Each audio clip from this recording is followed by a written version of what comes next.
Friends, welcome back to my channel. ಹೇಗಿದ್ದೀರಾ ಎಲ್ರು? ಚೆನ್ನಾಗಿದ್ದೀರಾ ಅಂತ ಅನ್ಕೋತೀನಿ. ಇವತ್ತು ನಾನು ಯಾವ ಟಾಪಿಕ್ ಬಗ್ಗೆ ವಿಡಿಯೋ ಮಾಡ್ತಿದ್ದೀನಿ ಅಂತ ಆಲ್ರೆಡಿ ನಿಮ್ಗೆ ತಮ್ಮನೇಲಿ ನೋಡಿ ಗೊತ್ತಾಗಿರುತ್ತೆ. ಲೇಡೀಸ್ ಗಳ ವೆಜೈನ ಲೂಸ್ ಆಗಿದ್ರೆ ಅದನ್ನ ಹೇಗೆ ಟೈಟ್ ಮಾಡ್ಕೋಬಹುದು ಅನ್ನೋದ್ರ ಬಗ್ಗೆ ತಿಳಿಸ್ಕೊಡಿ ಅಂತ ಹೇಳಿದ್ರು. ಸೊ ಅದಕ್ಕೆ ಇವತ್ತು ನಾನು ಆ ಟಾಪಿಕ್ ನ ಚೂಸ್ ಮಾಡ್ಕೊಂಡಿದ್ದೀನಿ. ಆ ಟಾಪಿಕ್ ಬಗ್ಗೆ ವಿಡಿಯೋ ಮಾಡ್ತಾ ಇದ್ದೀನಿ. ಸೊ ವಿಡಿಯೋನ ಸ್ಕಿಪ್ ಮಾಡದೆ ಎಂಡ್ವರೆಗೂ ನೋಡಿ, ಅವಾಗ ನಿಮ್ಗೂ ಅರ್ಥ ಆಗತ್ತೆ. ಹಾಗೆ ಇನ್ನು ಯಾರೆಲ್ಲ ಹೊಸಬ್ರು ನನ್ನ ಚಾನಲ್ ನ ಸಬ್ಸ್ಕ್ರೈಬ್ ಮಾಡದೆ ನೋಡ್ತಿದ್ದೀರಿ, ಪ್ಲೀಸ್ ಸಬ್ಸ್ಕ್ರೈಬ್ ಮಾಡ್ಕೊಳ್ಳಿ. ಪಕ್ಕದಲ್ಲೇ ಇರುವಂತಹ ಬೆಲ್ ಐಕನ್ ಪ್ರೆಸ್ ಮಾಡೋದನ್ನ ಸಹ ಮರಿಬೇಡಿ. ಇನ್ ಕೇಸ್ ನೀವೇನಾದ್ರೂ ಬೆಲ್ ಐಕನ್ ಪ್ರೆಸ್ ಮಾಡಲಿಲ್ಲ ಅಂದ್ರೆ ನೆಕ್ಸ್ಟ್ ಟೈಮ್ ನಾನು ವಿಡಿಯೋ ಹಾಕ್ದಾಗ ನಿಮ್ಗೆ ನೋಟಿಫಿಕೇಶನ್ ಬರೋದಿಲ್ಲ. ಸೊ ಮರಿದೆ ಬೆಲ್ ಐಕನ್ ಪ್ರೆಸ್ ಮಾಡಿ. ಓಕೆ, ವಿಡಿಯೋ ಸ್ಟಾರ್ಟ್ ಮಾಡೋಣ. ಯಾವೆಲ್ಲ ರೀಸನ್ಗೆ ವೆಜೈನಾ ಅನ್ನುವಂಥದ್ದು ಲೂಸ್ ಆಗತ್ತೆ? Number 1 age factor. Number 2 normal delivery, ಅಂದ್ರೆ ಒಂದು ಹೆಣ್ಣಿಗೆ ಯಾವಾಗ ಡೆಲಿವರಿ ಆಗತ್ತೆ ಸೊ ಅಂತ ಟೈಮಲ್ಲಿ ಆಕೆಗೆ ವೆಜೈನಾ ಅನ್ನೋದು ಲೂಸ್ ಆಗುತ್ತೆ. ಸೊ ನಂಬರ್ 1 ಹೇಳ್ದೆ ಅಲ್ವಾ, ಏಜ್ ಫ್ಯಾಕ್ಟ್ ಅಂತ.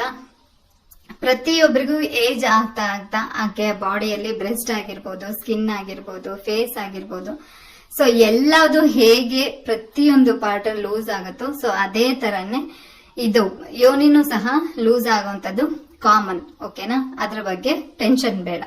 ಇನ್ನ ಸೆಕೆಂಡ್ ಒನ್ ಏನಪ್ಪಾ ಅಂದ್ರೆ ಡೆಲಿವರಿ ಆದ್ಮೇಲೆ. ಎಸ್, ಒಂದು ಹೆಣ್ಣು ಯಾವಾಗ ಒಂದು ಮಗುಗೆ ಜನ್ಮ ನೀಡ್ತಾಳೆ ಸೊ ಅಂತ ಟೈಮಲ್ಲಿ ಅವಳ ಯೋನಿ ಅನ್ನುವಂಥದ್ದು ತುಂಬಾ ದೊಡ್ಡದಾಗಿ ಯೋನಿ ಟಿಶ್ಯೂ ಅಂತ ಏನಿರುತ್ತೆ ಅಲ್ವಾ, ಸೊ ಅದು ತುಂಬಾ ಸ್ಟ್ರೆಚ್ ಆಗಿರೋದ್ರಿಂದ ಏನಾಗುತ್ತೆ ಅಂದ್ರೆ ಅಫ್ಕೋರ್ಸ್ ಸ್ಟ್ರೆಚ್ ಆಗುತ್ತೆ.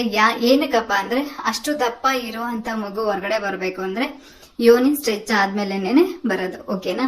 ಯೋನಿ ಅನ್ನೋಂಥದ್ದು ನೀವೆಲ್ಲ ಅನ್ಕೊಂಡಂಗೆ ತುಂಬಾ ಲೂಸ್ ಆತರ ಎಲ್ಲ ಏನು ಫೀಲ್ ಆಗೋದಿಲ್ಲ. ಓಕೆ, ಹೇಗೆ ಒಂದು ಈ ಎಲಾಸ್ಟಿಕ್ ರಬ್ಬರ್ ಬೆಂಡ್ ಇರುತ್ತೆ ಸೊ ಅದೇ ತರನೇ ಯೋನಿನೂ ಸಹ ಈ ಡೆಲಿವರಿ ಆಗುವಂತ ಟೈಮಲ್ಲಿ ಅಷ್ಟು ದಪ್ಪ ಮಗು ಹೊರಗಡೆ ಬರುವಂತ ಟೈಮಲ್ಲಿ ಸೊ ಅವಾಗ ಫುಲ್ಲು ಯೋನಿಯ ಟಿಶ್ಯೂ ಅಂತ ಏನ್ ಹೇಳ್ತೀವಿ ಸೊ ಅದು ಫುಲ್ಲು ಸ್ಟ್ರೆಚ್ ಆಗಿ ಮಗು ಹೊರಗಡೆ ಬರುತ್ತೆ. ಸೊ ಹೊರಗಡೆ ಬಂದ್ಮೇಲೆ ಮತ್ತೆ ಅದು ಏನು ರೀಪೊಸಿಷನ್ ಇತ್ತು ಅದೇ ಪೊಸಿಷನ್ಗೆ ಬರುತ್ತೆ.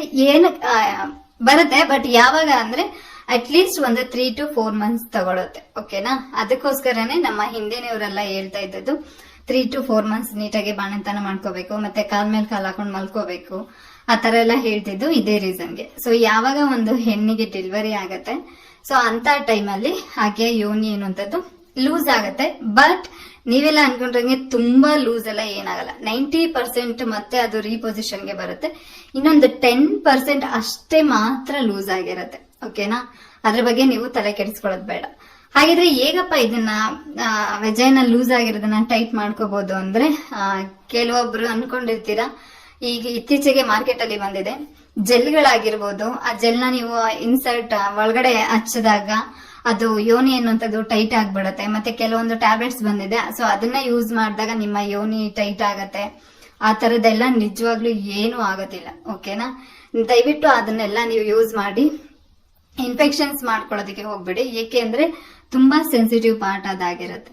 ಇನ್ ಕೇಸ್ ನಿಮ್ಗೆ ಏನಾದ್ರೂ ವೆಜೈನವನ್ನ ಟೈಟ್ ಮಾಡ್ಕೋಬೇಕು ಅಥವಾ ನಿಮ್ಮ ಯೋನಿಯನ್ನ ಟೈಟ್ ಮಾಡ್ಕೋಬೇಕು, ಮೊದಲನೇ ರೀಪೊಸಿಷನ್ಗೆ ತರಬೇಕು ಅಂದ್ರೆ ಅದಕ್ಕೆ ಇರುವಂತದ್ದು ಒಂದೇ ಮಾರ್ಗ.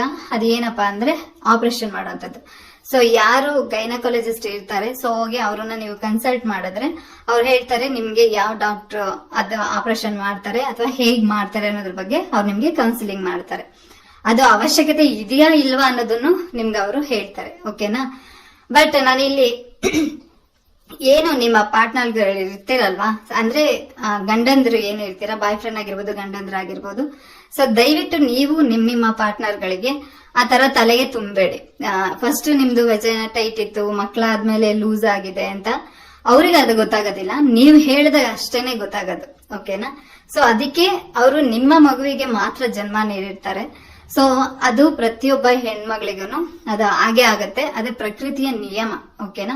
ಅದನ್ನ ನೀವ್ ಅಕ್ಸೆಪ್ಟ್ ಮಾಡ್ಕೊಂಡು ಆಕೆಗೆ ನೀವೇ ಹೇಳ್ಬೇಕು. ಇನ್ನು ನೀವ್ ಆಕೆಗೆ ಧೈರ್ಯ ತುಂಬಬೇಕು. ಆತರ ಎಲ್ಲ ಏನೂ ಆಗಿಲ್ಲ, ಚೆನ್ನಾಗಿದೆ, ಹಾಗೆ ಹೀಗೆ ಅಂತ ಹೇಳ್ಬೇಕು. ಅದನ್ನ ಬಿಟ್ಟು ನೀವೇ ಅವ್ರನ್ನೇನಾದ್ರೂ ಕಿಂಡಲ್ ಮಾಡೋ ತರ ಹೇಳಕ್ ಹೋದ್ರೆ ಅದು ಅವ್ರ ಮನಸ್ಸಿಗೆ ತಲೆಯಲ್ಲಿ ಕುತ್ಕೊಂಡ್ಬಿಡುತ್ತೆ. ಸೊ ಅದರಿಂದ ಅವರು ಈ ತರದೆಲ್ಲ ಯೋಚನೆ ಮಾಡ್ತಾರೆ. ದಯವಿಟ್ಟು ಆ ತರ ಮಾಡಕ್ ಹೋಗ್ಬೇಡಿ. ಓಕೆನಾ? ಸೊ ಇದಾಗಿತ್ತು ಇವತ್ತಿನ ನನ್ನ ವಿಡಿಯೋ. ನಿಮ್ಮೆಲ್ಲರಿಗೂ ವಿಡಿಯೋ ಇಷ್ಟ ಆಯ್ತು ಅಂತ ಅನ್ಕೋತೀನಿ. ವಿಡಿಯೋ ಇಷ್ಟ ಆಗಿದ್ರೆ ಲೈಕ್ ಮಾಡಿ, ಶೇರ್ ಮಾಡಿ, ಹಾಗೆ ಸಬ್ಸ್ಕ್ರೈಬ್ ಮಾಡೋದನ್ನ ಮರೆಯಬೇಡಿ. Thank you so much. Love you all.